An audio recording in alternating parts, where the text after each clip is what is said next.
ثمره سوم ازدواج اولاد.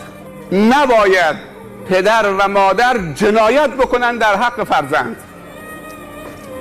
اگر سری به بیمارستان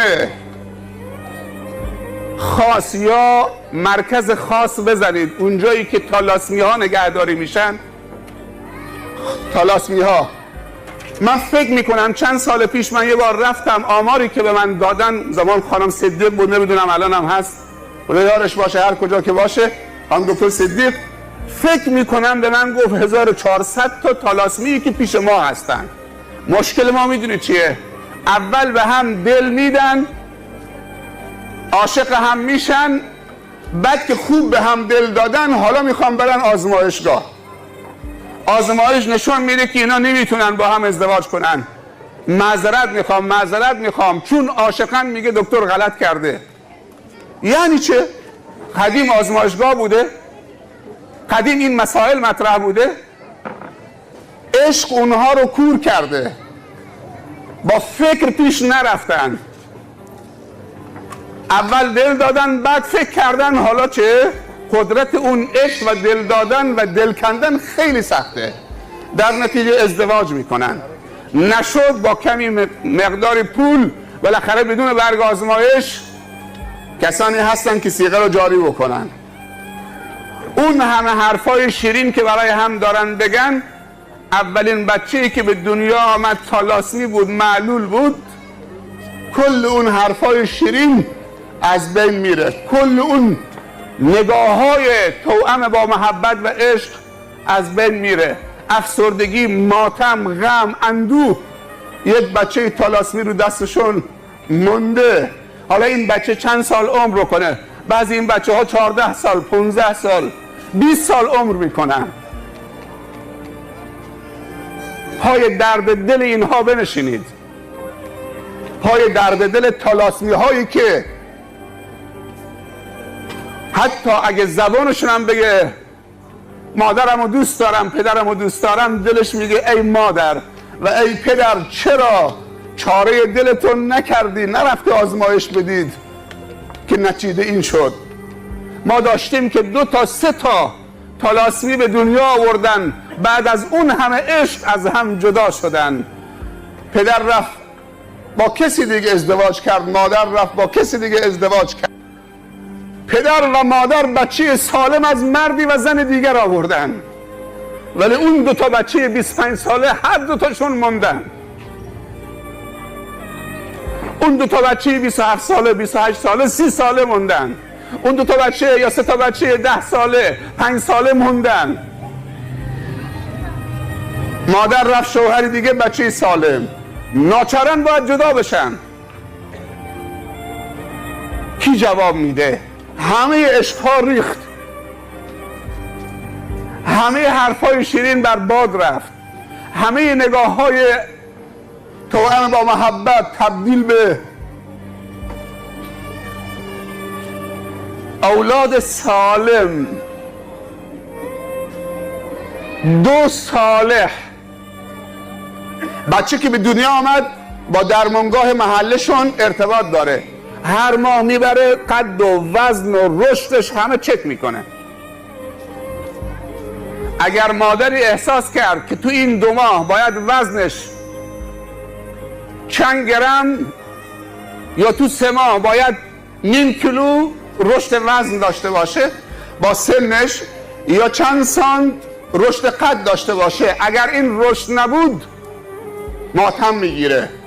بچم رشد نکرده حتما مریضه. آیا برای رشد معنویشم، قد معنویش و وزن معنویشم همراه با وزن و قد جسمش اندازه میگیرید؟ این بچه همونطور که قدش، وزنش داره رشد میکنه، وزن معنویش، بچه احساس داره. اینجاست که بچه سالم و صالح، اگر سالم باشه صالح نباشه اون دیگه خیلی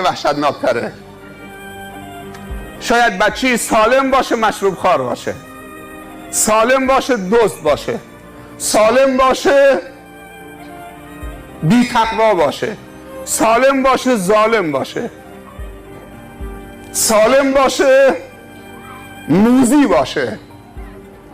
این یه فاجعه است.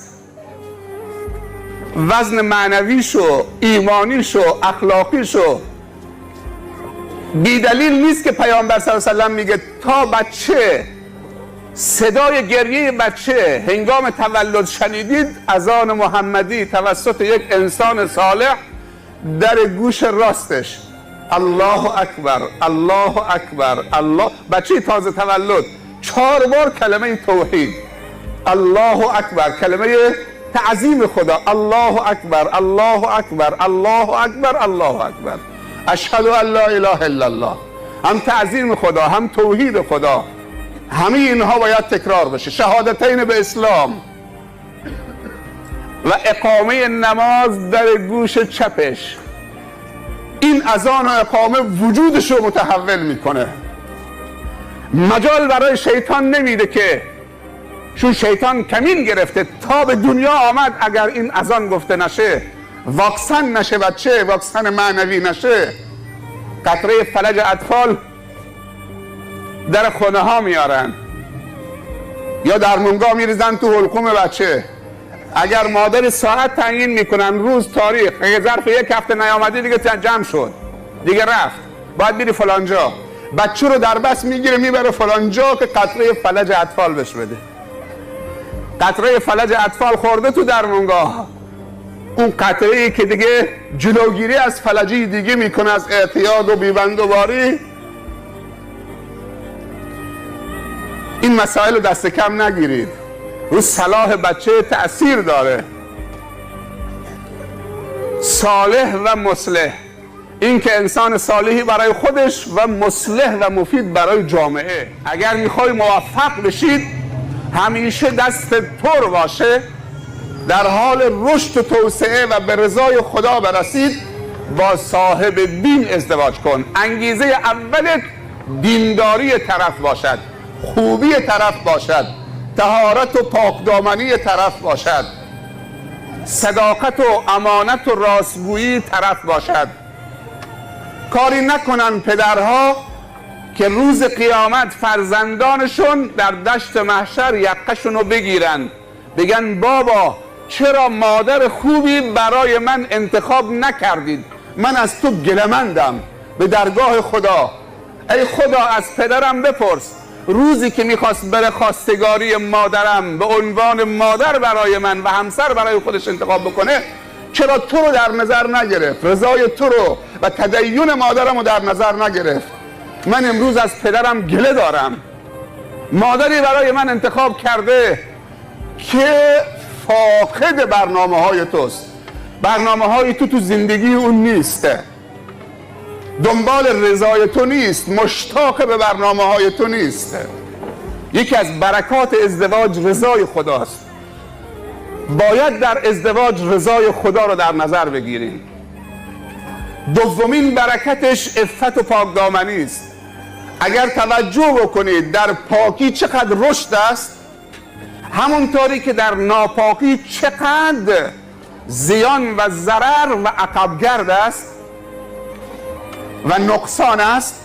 نباید تن به ناپاکی بدهیم. پس دومین سرمایه ازدواج باید جوانای ما را به عفت برساند. این نکته ظریفی است. خیلی از پدر مادرها بچه هاشون رو اجبار میکنن که حتما با دختر خاله، با دختر عمه، با دختر دایی از طایفه بیرون نره. اشکال نداره اگر طایفه مؤمن هست، دختر مؤمن هست، پسر تو هم علاقه به دختر خاله مؤمنش دارد به عنوان همسر، اشکال ندارد. اما اگر صرفاً به خاطر شما داره ازدواج میکنه، وگرنه شیر تو برش حرام میکنید، فلان و دیگه با من حرف نزن، من با تو کاری ندارم. شاید دختر مؤمن خوبی غیر از قوم خویش انتخاب کرده که اونم مؤمنه. اینجا بچه تو اجبار نکن که با قوم خویش ازدواج بکنه، چون به عفت نمیرسه. چون دلش اون دختر رو نمیخواد، دلش مؤمن میخواد اما دختری دورتر غیر از قوم و خویش. کاری نکنیم که به خاطر اکراه و اجبار ما جوانای ما انتخابی بکنن که مادرشون انتخاب کرده قوم و خویش و بعد رغبت آنچنانی به عنوان همسری که بتونه اونو ارضا بکنه نداشته باشه. در نتیجه ازدواج میکنن اما به عفت شاید نرسن و در آینده دچار مشکل بشون. اما اگر واقعا قوم و خویش مؤمنه، خود پسرم دنبال ایمانشه و واقعا قلباً هم دوستش داره، چه اشکالی داره؟ خیلی هم خوب هست. پس دومین هدف عفته. جشن عفته. ازدواج برنامهش عفته. کل مراسم ازدواج صرفاً برای ایجاد طهارت و حفظ طهارت و پاکی و عفت هست. پس برنامه ازدواج رو منحرف نکنیم، آلوده نکنیم، به بی‌عفتی نکشانیم. از ارکسترش، از برنامهش، از لباس پوشیدنش، از رقصیدنش، همه مسائلی، از شرابش، همه مسائلی که به عفت اون ازدواج و اون جمعی که تو جشن عفت شرکت کردن، از هر کانالی که لطمه وارد کند، چه ارکستر مست باشه با چشم بد، چه زن و مرد برقصن، چه شراب بخورن، چه لباسهای نازک با عطر آدکلون بیان تو مجلس و تا آخر، هر برنامه‌ای که لطمه به جشن عفت میزنند اونو باید جلوش گرفت.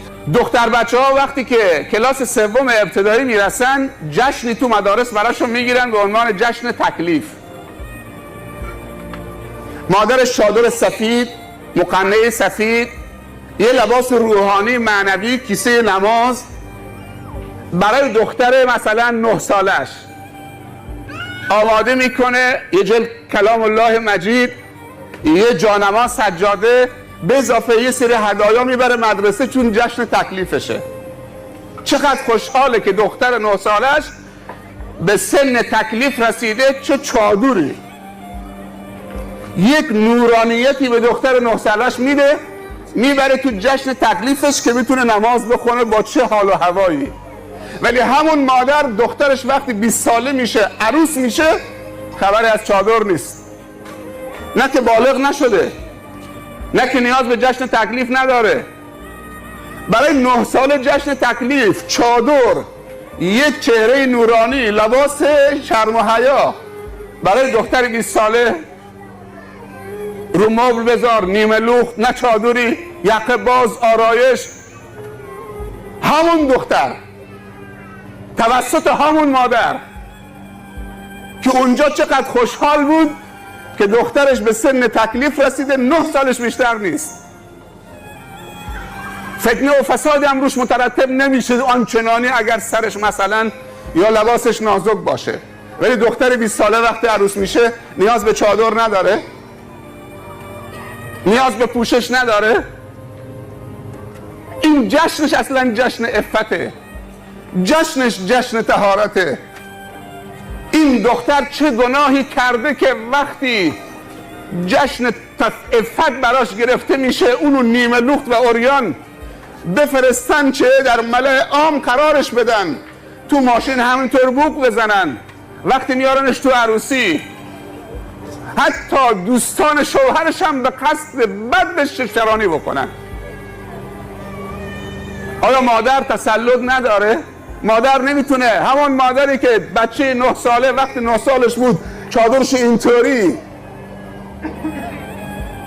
پوشون بردش تو مدرسه، جانماز براش خرید، همون مادر وقتی دختر 20 سالش همون 9 ساله 20 ساله میشه 3 وعده نماز نمیخونه تو آرایشگاه، اصلا عین خیالش نیست. آیا دیدی تو آرایشگاه اون آرایشگر بگه دخترم وقت نماز عصرت فوت نشه؟ اگر دخترم با نماز بود میگه رنگ و روغنت خراب میشه، ولش کن بابا، حالا بعد از 20 سال یه بار عروس شدی نمازت قضا میکنید، خدا میبخشه بابا. این همه من رو موی سرتو کار کردم، رو صورتت کار کردم، 600,000 تومان هم پول ازش میگیره. مادرم مسکین میگه باشه الله هرچی خانم آرایشگر میگه قبول کن، مادر خدا غفور و رحیمه. بالاخره نماز یه وقتی میخونید، نماز تو که فوت نشد، از 9 ساله نماز کنید، حالا وقت عروسی حالا بگه 3 وعده هم نماز نخونید. وقتی میگیم جشن عفت یعنی همه برنامه هاش تو عفت باشه.